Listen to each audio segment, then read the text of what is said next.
Onion pakodi తిని bore కొడుతుంది, ఇంకెందుకు ఆలస్యం ట్రై చేద్దాము కొత్తగా. సో ఫస్ట్గా ఆనియన్ పొటాటో కట్ చేసుకుంటూ గ్రీన్ చిల్లీ, కరివేపాకు, అజ్వాయిన్, జీరా, పసుపు, కారం అండ్ కొంచెం ఉప్పు వేసుకొని బాగా మిక్స్ చేసుకొని కొంచెం వాటర్ తగినంత యాడ్ చేసుకోండి మీ క్వాంటిటీ తగ్గట్టు. అండ్ నెక్స్ట్ బేసన్ యాడ్ చేసి బాగా మిక్స్ అయ్యాక వన్స్ కడాయి హీట్ అయ్యాక వేడి ఆయిల్లో స్లో ఫ్లేమ్లో పెట్టుకుంటూ మనకి ఈ పకోడీ ఏదైతే ఉందో మిక్స్ బాజీ స్లోగా ఫ్రై చేసుకోండి. చాలా బాగుంటుంది. ఎస్పెషలీ గెస్ట్స్ మన ఇంటికి వచ్చేటప్పుడు సడన్గా ఏం చేయాలో తెలియకపోయినప్పుడు ఈ రెసిపీ మాత్రం తప్పకుండా ట్రై చేయండి. చాలా అంటే చాలా నచ్చుతుంది.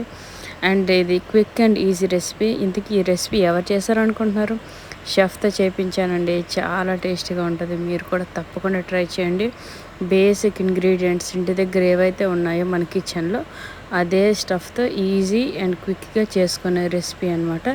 ఈవినింగ్ స్నాక్ టైంలో అయితే చాలా బాగుంటుంది టీతో. ఇంతకీ సబ్స్క్రైబ్ చేసుకున్నారా? Don't forget to press the bell icon for more updates. Bye bye.